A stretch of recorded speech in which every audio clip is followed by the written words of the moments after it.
Hello, welcome to the Studying in Carleton University, Canada's Capital University session. My name is Andy Rayburn, and I am an international admissions officer as well as a recruitment officer. In a non-pandemic world, I have the privilege of visiting India twice a year. I would typically spend about 1 month of each year in India, visiting students and visiting schools, talking to parents and families about the opportunities available at Carleton University. So without any further ado, I will get right to it. Now, for those of you who have your cell phone with you, I encourage you to scan this QR code and do a self-check-in for this event. You'll be able to indicate your participation in this college fair brought to you by Ed Brand, and you'll be able to indicate the programs of interest that you may have and have personalized communication with the university moving forward. If you decide to apply for admission in the future, whether it be this year or for next year or for the year after, it will also really streamline the application process for you. So certainly worth doing. Now, Carleton University is located in Ottawa, which is the capital city of Canada. But where is Ottawa within Canada? Because Canada is a very, very big place. We're in the province of Ontario, just on the border between Ontario and the French-speaking province of Quebec.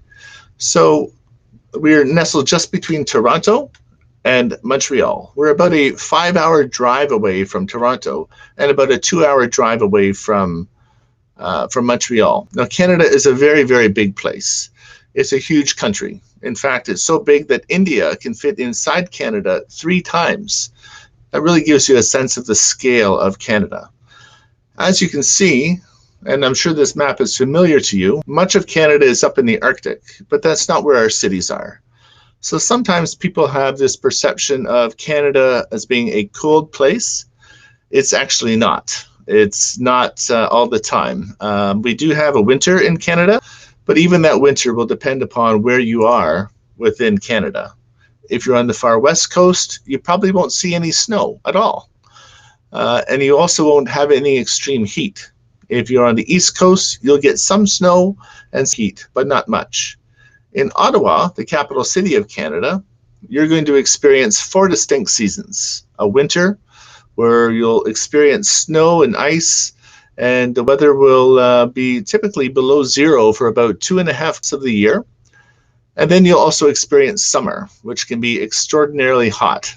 I know what you're thinking. You're thinking, Mr. Andy, I live in India. I know what hot is, and there's no way that Canada could compare to India. Actually, times in Ottawa when it's over 40 degrees. It can be very, very, very hot. There are times, even last summer, when Ottawa was hotter than Mumbai.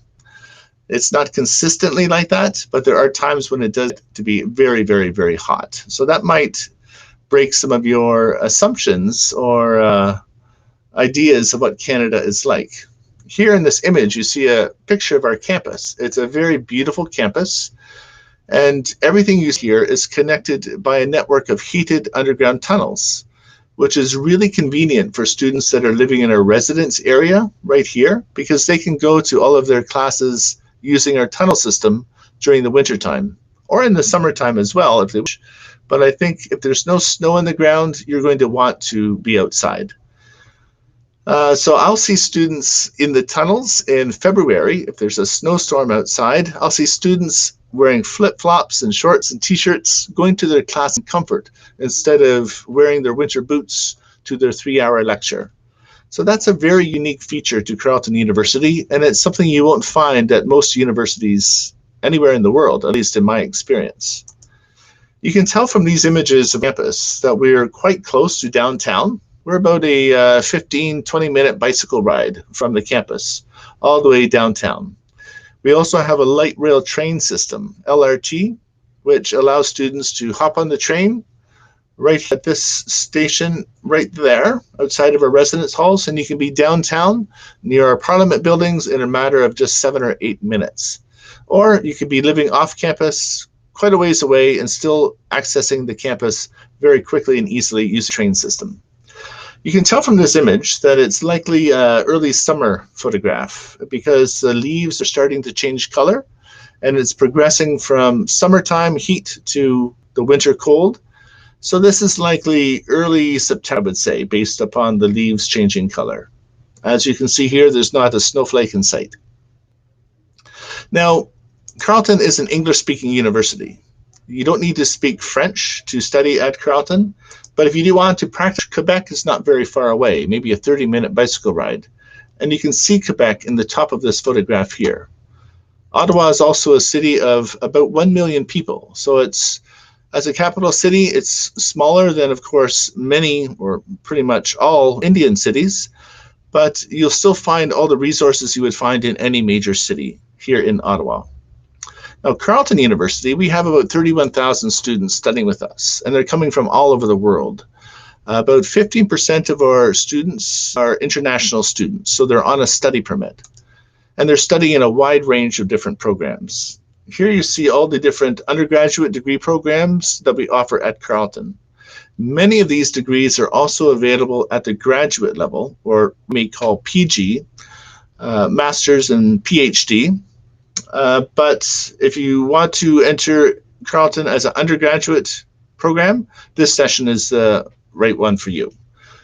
Of all the different degree programs that we offer, there's quite a range here. That indicates Carleton is a comprehensive university. But we're very famous in programs related to the high-tech industry as well as related to government. Because Ottawa is not just the capital city of Canada, it's also the high-tech capital of Canada. So it's like, I believe, the Hyderabad of Canada, where so many of the startups in India are located. You'll basically find that Ottawa is like the Hyderabad of Canada as well as the Delhi of Canada.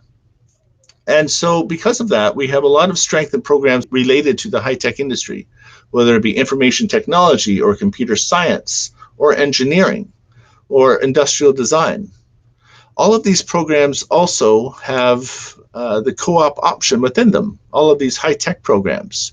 Because of our location in the capital city, because we have such ties to industry within the capital city, we can offer the co-op program as an option for you. If you're wanting to get real hands-on experience, the industry related to your field of study, you can do that with us. But being in the capital city, we're also famous for programs related to government, whether it be public affairs and policy management, or global and international studies, or political science within arts and social sciences. These are all very popular programs at Carleton as well, which also allow you to get co-op experience. Now, co-op is a full-time paid work experience directly related to what you're studying. Typically, you'd be working full-time, 40 hours a week, for a total of 16 months over the course of your studies. Typically, co-op begins at the end of your second year of education. So once you finish the second year of your program, you'll be able to go off to work alongside professionals in the industry, getting paid very, very well for your work, which helps you to finance your studies, but it also helps you to get your career established.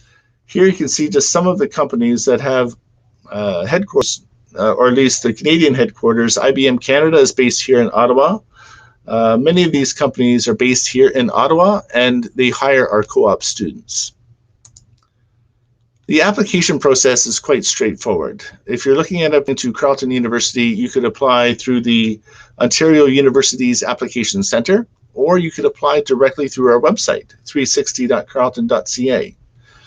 Although our deadline to apply has technically passed for this year, it's still possible to apply to many programs, and we will continue to admit students until our programs reach full capacity. Once you have applied, it's quite easy to simply upload your transcripts directly to your application through our website, and you can monitor your application online as well. When it comes to admissions, our focus is going to be on your academic performance, first and foremost, because honestly, that is the best indication of your likelihood for success in university. So whether you're coming from the diploma program, the British A-levels, the American system, or for most of you doing an Indian curriculum, we're going to be focusing on your grades in the final year of study, so class 12 typically. I understand for those of you who may be doing CBSE or ISC or state boards, I know as an admissions officer that your grades are going to dip between class 10 and class 12. So our focus is on your grades in Class 12. That is why we would ask you to provide us your mid-year progress report or mid-year exam results for Class 12, which will serve as the basis of our admission decision. We would compare those grades to what you achieved in Class 10, because in our experience, the grades you earned in Class 10 is the best indication of your likely grades for Class 12. So that really helps us to understand how well you are likely to perform in Class 12. If you have not yet graduated, then the offer of admission we extend to you based on Class 12 would be a conditional offer of admission. This would be conditional upon your final grades. Now, what we do not look for is personal statements or essays from you. We also do not require any letters of recommendation from your teachers. Typically, that is not required for any of our programs. We also will not be looking at any SAT results or ACT results. Our focus is on your grades. So if you have a lot of extracurricular activities, if you've been a captain of your cricket team, that's fantastic. And that may help you to receive some specialized scholarships in the future, but it is not typically going to influence our admission decision. For most of you, at least in my experience of visiting India for 1 month of each year pre-pandemic, most of you will not require any English language testing for admission purposes, although it may be required to apply for your study permit. So we do not require any English language testing if you're coming from the CBSE or the ISC. Here you'll see the tuition costs. There is a range here. So this is the cost for the liberal arts, cognitive science, economics, things like that. The higher end of the range is more for engineering, computer science, architecture, industrial design, and business would be kind of in the middle.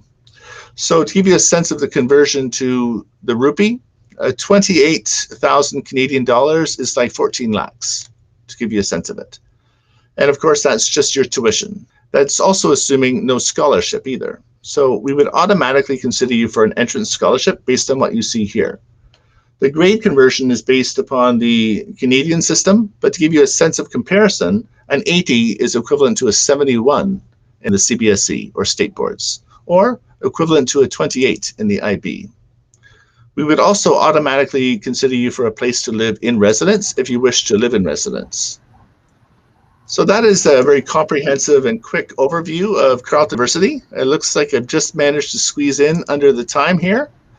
I encourage you to come visit my table. I believe I'm table 17 in the lounge. I'd be happy to continue this conversation with you. Thanks so much for participating. Take care. Thank you, Andy. My pleasure.